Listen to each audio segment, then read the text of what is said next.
जरा किस रही है। तर सुप्रिया सुळे देखील यामध्ये आहेत, आपण पाहतोय। तर सगळ्या खासदारांनी आणि राहुल गांधी यांनी महात्मा गांधीजींच्या स्मृतींना या ठिकाणी अभिवादन केलेलं आहे।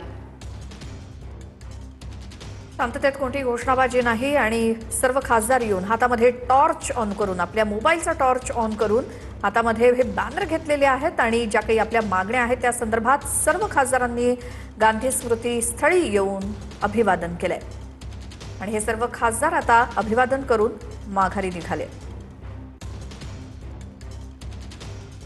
राहुल गांधी यांच्या निवासस्थानी बैठक झालेली होती आणि त्यानंतर बैठकीनंतर सगळे खासदार हे गांधी स्मृतीस्थळी आलेले होते। त्यांनी अभिवादन केलेलं आहे। या ठिकाणी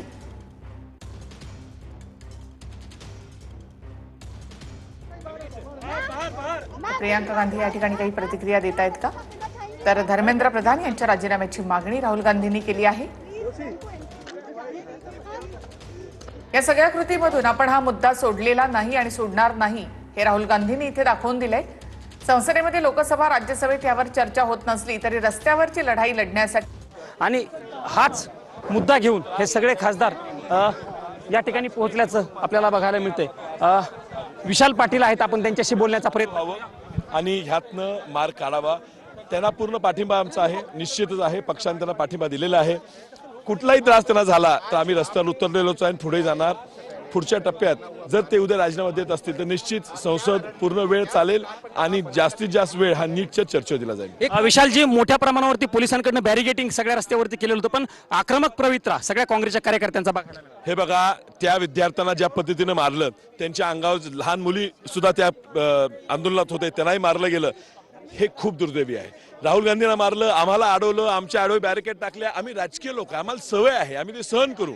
पण सामान्य मुलांना जे आपल्या भविष्यासाठी लढतायत त्यांना असा अमानुष मारहाण करणं हे त्यांचं दुर्दैवी आहे आणि त्याला निषेध म्हणून आम्ही निषेध नोंदवलाच। पण गांधीजींकडे प्रार्थना केली, थोडी सद्बुद्धी ह्या सरकारला द्यावी की जेणेकरून त्यांना सुद्धा कळावं की मुलं बाहेरची नाहीत, ही आतंकवादी नाहीत, ही देशद्रोही नाहीत, ही चोर नाहीत, ही तुमच्या नीतींहून कंटाळले लोक आहेत।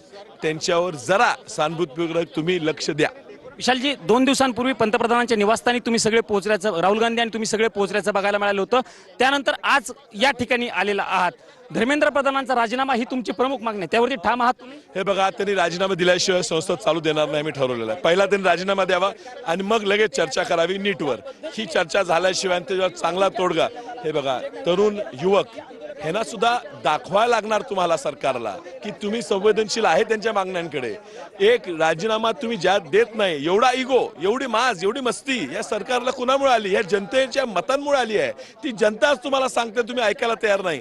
त्यामुळे अजूनही त्यांना विनंती आहे, गांधीजींना प्रार्थना केली आहे, गांधीजींनी त्यांच्या डोक्यात घालावं, उद्या धर्मेंद्र प्रधानांचा राजीनामा द्यावा आणि उद्या दिवसभर, गरज पडली शनिवार रविवारी सुद्धा पूर्ण वेळ आम्ही नीटच्या विषयावर चर्चा करायला तयार आहे। आपण बघितलं, हे विशाल पाटील खासदार आहेत, त्यांनी स्पष्टपणे सांगितलेलं आहे की धर्मेंद्र प्रधान यांचा राजीनामा झाला पाहिजे। राजीनाम्यासाठी काँग्रेस पक्ष आक्रमक आहे। त्यांनी सांगितलेलं आहे की आम्ही गांधीजींकडे